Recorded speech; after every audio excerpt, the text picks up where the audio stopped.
the modern understanding of love? What are the modern love stories we hear? So the different storybooks that we read on love, the films we watch, songs, they all mostly portray only the romantic side of love. They express the emotional experience of falling in love, the kind of excitement and the magic, the beauty, and there is so much celebration of the romantic aspect of love that it kind of creates an impression that this is all there is to love. So we have evolved for ourselves a culture that places unrealistic expectations on romance and love. Well, this is good. Romance is a beautiful part of life.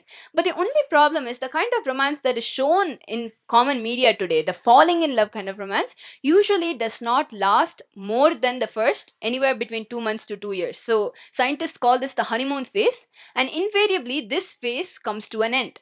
So what happens when this phase is over in a relationship?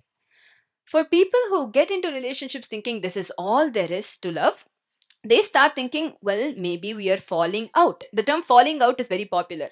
No, maybe the relationship is losing its value. Maybe there is nothing else.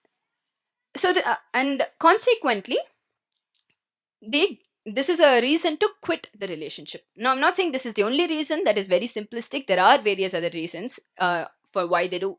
Lack of adjustment and things like that being a reason. But this is one of the primary reasons. Now, what happens is over time, so this usually happens in the beginning of adolescence, and I'm talking about today's world. While I might not have statistics, you can go out there, move around with youngsters. I think a lot of the youngsters will nod along to this. And if you want to take a shortcut, open Netflix, watch any youngsters movie, TV series, and this pattern is happening, so I'm not making this up. So what happens is over time, there is a pattern of getting in and out and in and out and in and out of relationships. That by the time that adolescent has reached adulthood and they are of a marriageable age, they are not confident in their ability to sustain a long term committed relationship. And as a result, many youngsters are hesitant to marry. Now, I am not saying this, the numbers are saying this.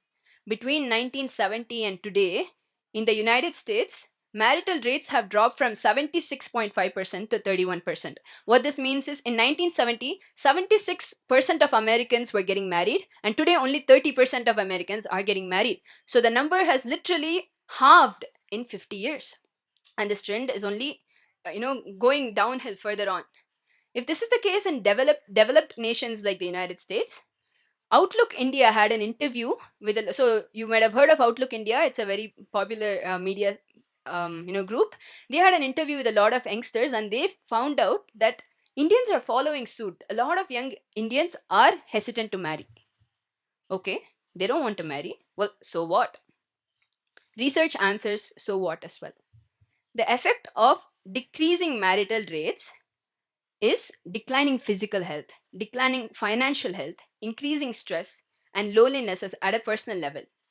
And at a societal level, communal level, we have the breaking down of societies and decline in population. So now a lot of governments are actually starting to raise red flags saying this trend has to be reversed. There is a problem. Decline in marital rates is affecting our country, its economy, its, the social population, mental health, and things like that.